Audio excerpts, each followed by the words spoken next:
Whitehead today. She set up her own business, Good Deed Dating. Hannah, thank you so much for joining us. Thank you for having me. So first of all, what is Good Deed Dating? So Good Deed Dating is a social enterprise which works with charities in London to coordinate volunteering events for single people. So it's a new concept that launched in June last year, so it's quite new. And we're just getting started really. It's a big kind of change for the dating industry to do something a bit different. And we're seeing quite an interesting response, which is great. Amazing, what a fantastic idea. How on earth did you come up with it? Well, I've always worked in the charity sector, so I'm a volunteer manager by trade, I suppose.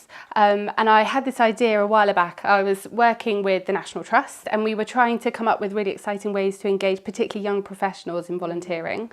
And I was working with Team London trying to get some speed volunteering initiatives going, and I suddenly thought I could run some singles nights for volunteers, it'd be great. And the more I spoke to people, the more they loved the idea, and I started to think perhaps it could be bigger than just working at one particular property for one particular charity, and actually it could get bigger than that. So in the end, I went part-time and decided to give it a go, and here we are. Amazing. And you mentioned that you're a social enterprise, so what does that actually mean?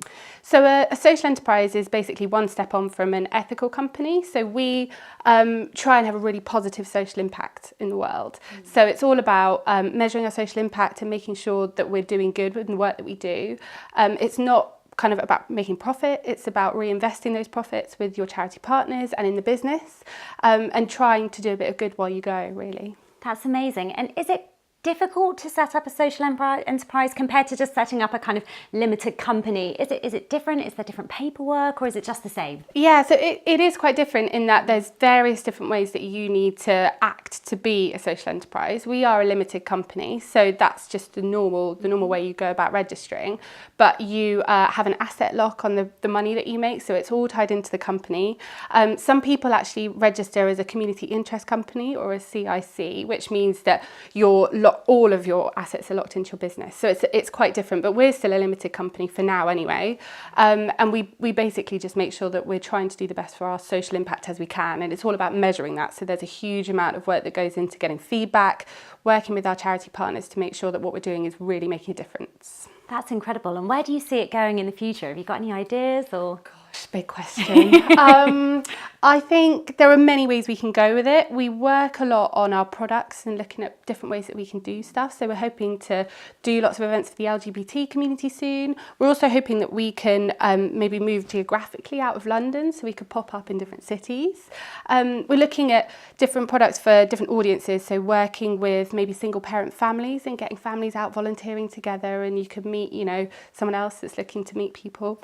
And then the other thing is really to look at whether we could do bigger projects, like we could take a group of single people away from London, away from this country, go abroad and do something really, really positive in a different country. And we do Good Deed mini breaks, that kind of thing, because we work with lots of charities that are international as well. So we work with a charity called Hope and Homes for Children, which is all about shutting down orphanages in places like Romania where it's still legal to have orphanages. So we could go out there and do some work with children, or we could work with the Gorilla organisation and go on gorilla checks in Uganda. Brilliant. huge possibilities, and it could go anywhere really, but it's just about, at the moment anyway, keeping our minimum viable product and making sure that we can really, really do that well in London, at least at the moment. And that's such a good point, isn't it? Because when you launch a business, you can have so many different ideas, and you can have, you're swimming with inspiration of different things that you want to do, but it's so important, isn't it, to get your kind of core offering done and working really well and focus on that, and then growth will kind of naturally happen. Absolutely, yeah, that's something I'm sure many of us are guilty of, is just kind of getting sort of carried away with all of these brilliant ideas that people come up with, and that's something I'm really cautious of not doing, and just making sure that we can do what we set out to do really well. And if we can prove the theory of what we're trying to do, which is essentially helping people to find love whilst they're doing really positive things in their community, then that's really important for me. And then you use that as your foundation to kind of leapfrog into really exciting places with lots of brilliant new products. You're such an inspiring woman and such an amazing idea. And there's going to be so many women out there who are setting up businesses and they're thinking, how can I give back? And there is always an opportunity, isn't there, for anyone. It doesn't matter what business you're running. It doesn't have to be a social enterprise, but there's still always ways that you can give back. Yes, absolutely. So corporate social responsibility is a really big buzzword around the place at the moment. So any company can do something really positive, and not just because it's really great for your profile and really good for the way that you work and you can shout about that from the rooftops. It's actually all about the positive message that you're sending and the impact that you have in the world. So whether you try really hard to keep your carbon emissions really neutral, or you're actually going up above and beyond that to do something really positive out in the community, there's many ways you can do it. So it's just, I guess, about thinking outside the box with your social impact. Amazing. And do you have any kind of tips for women out there setting up their first business who are maybe feeling a bit nervous, excited, all these different emotions? You've been there. What's your words of wisdom? Oh my goodness, so much advice. My big one was just talking to as many people as you can. And that's the scariest thing for me. I used to dread the question, what do you do, when I was at the pub or whatever, because it is really scary putting your idea out there for that reaction. And especially when it's an idea like mine, where you are doing something really different and that people might think is a bit strange to begin with, when you haven't got the evidence to prove that it can work.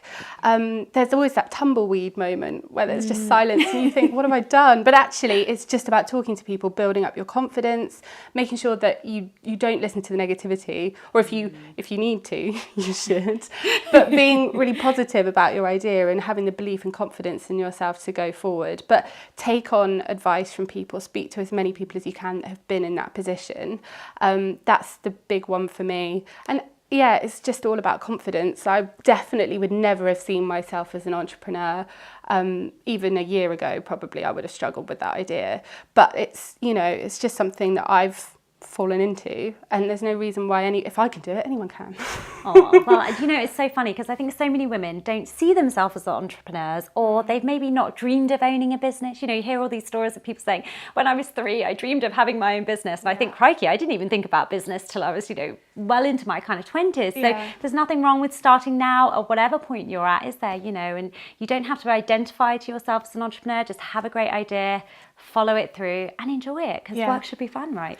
Absolutely. And I don't think there's a particular right or wrong way of doing it. That's something I've certainly found. I was completely obsessed with the idea that I needed to make sure I was doing all the right steps in the right order. But actually, it just takes time. You've just got to put one foot in front of the other. And if you leave something behind, then you can pick it up later. For me, certainly, that was really important. So I did loads of just reading up online, just trying to figure out how you start a business, because there isn't just one way of doing it, and there's lots of places you can get information. It's just about picking up on as much as you can. So for me, that was the big thing, and it's not something I ever dreamed I would do, but yet here I am, and it's been a challenge, but I've learned so much. Really, really incredible journey so far. Amazing. Well, we can't wait to see where you go. You're such an inspiration. Absolutely fantastic business. Thank you so much for joining us. Thank you for having me.